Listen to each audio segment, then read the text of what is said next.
Welcome to our video on chronic pancreatitis. Let's get started.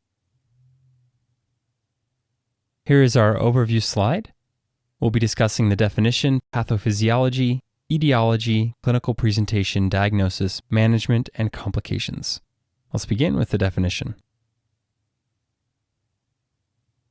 Chronic pancreatitis is a syndrome involving inflammation, fibrosis, and loss of acinar and islet cells of the pancreas. It's thought to be along a spectrum that starts with acute pancreatitis and gradually develops into chronic pancreatitis.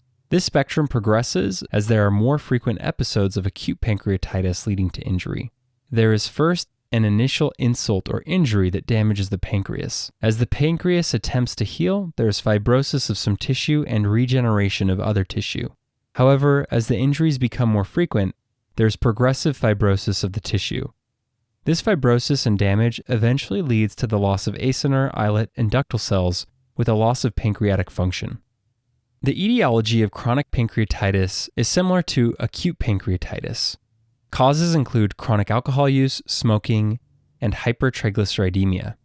There are also some genetic mutations that put patients at an increased risk. Other risk factors include autoimmune pancreatitis, recurrent acute pancreatitis, and obstruction of the pancreatic duct. Chronic pancreatitis typically results in abdominal pain that can be constant or may result in recurring periodic episodes of pain. The pain is due to ischemia and inflammation of the pancreas. Patients may also experience diarrhea, which is the presence of fat in their stools. And this occurs due to exocrine pancreatic insufficiency as the tissue of the pancreas is destroyed. There are several lab findings that can be observed. Unlike in acute pancreatitis, chronic pancreatitis may have low levels of serum amylase and lipase. This is because chronic pancreatitis leads to progressive destruction of the acinar cells, which are responsible for producing amylase and lipase. Therefore, a patient may have low levels of these enzymes.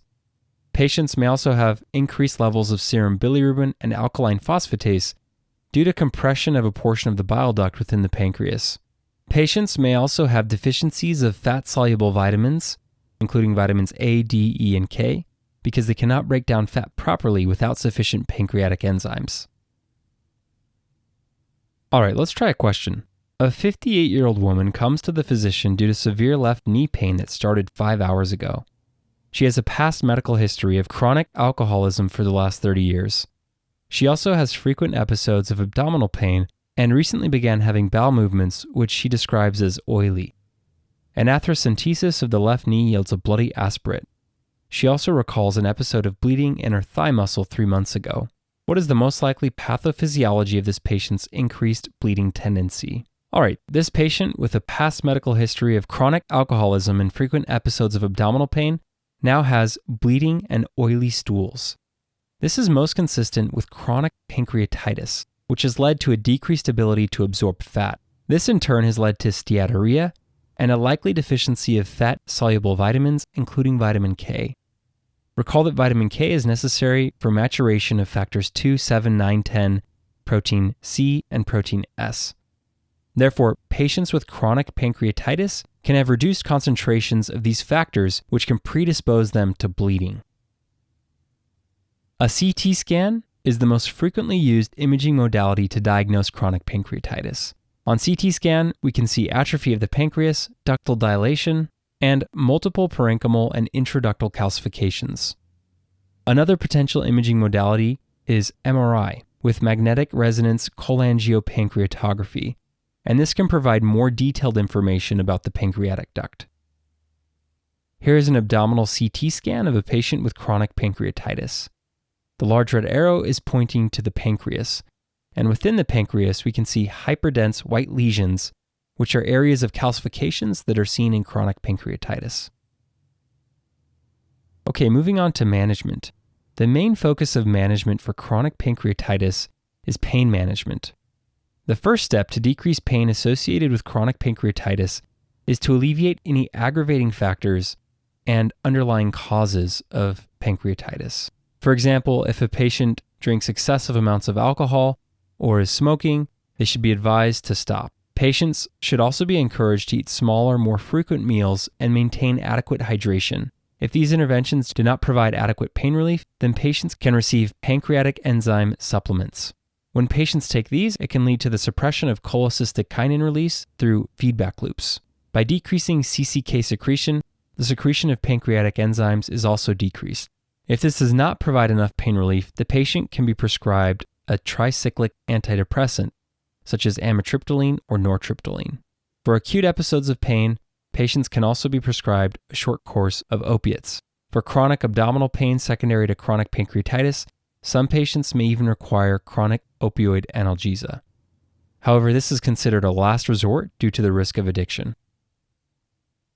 For patients experiencing steatorrhea, pancreatic enzyme and lipase supplementation can provide some relief. By replacing some of the enzymes that break down fat, the amount of fat that passes through the stool can be decreased. Patients should also be encouraged to decrease fat in their diet. They should also be provided with vitamin supplementation, particularly fat-soluble vitamins. This is required because patients without pancreatic enzymes will not be able to absorb fat-soluble vitamins as efficiently. Okay, finally, let's discuss complications.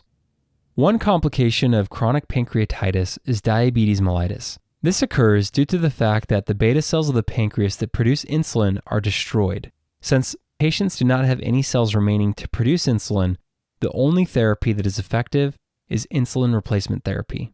Patients with chronic pancreatitis also have an increased risk of osteopenia and osteoporosis, which is related to vitamin D deficiency. Finally, similar to acute pancreatitis, patients with chronic pancreatitis may also develop pseudocysts.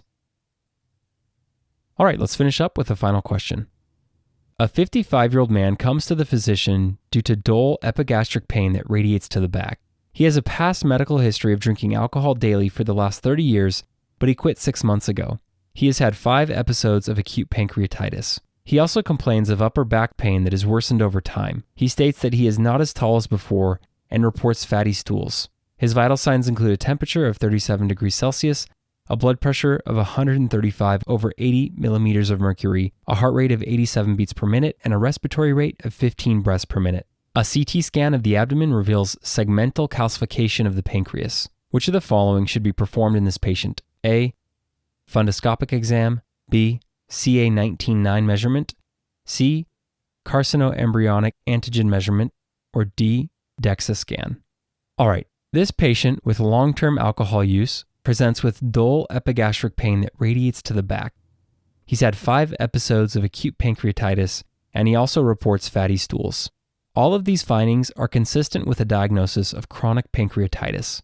Steatorrhea induced by chronic pancreatitis causes deficiency of fat-soluble vitamins, including vitamin D. Vitamin D deficiency in adults can cause osteomalacia, osteopenia, and osteoporosis. This patient has upper back pain that may be due to vertebral compression fracture. He also noticed that he is not as tall as before. Progressive decrease in height further supports vertebral compression fractures. Therefore, a DEXA scan should be performed to check for decreased bone mineral density. So the correct answer is option D, DEXA scan. Recall from this slide that complications of chronic pancreatitis include osteopenia and osteoporosis. Let's discuss why the other options are incorrect. Option A, fundoscopic exam, is incorrect because chronic pancreatitis itself has not been associated with retinopathy. Options B and C are incorrect because chronic pancreatitis increases the risk for pancreatic cancer, and pancreatic cancer can be associated with high levels of CA19-9 and carcinoembryonic antigen. However, none of these markers are sensitive enough to be checked routinely in order to screen for pancreatic adenocarcinoma. So again, the correct answer is D, DEXA scan. And that concludes our video on chronic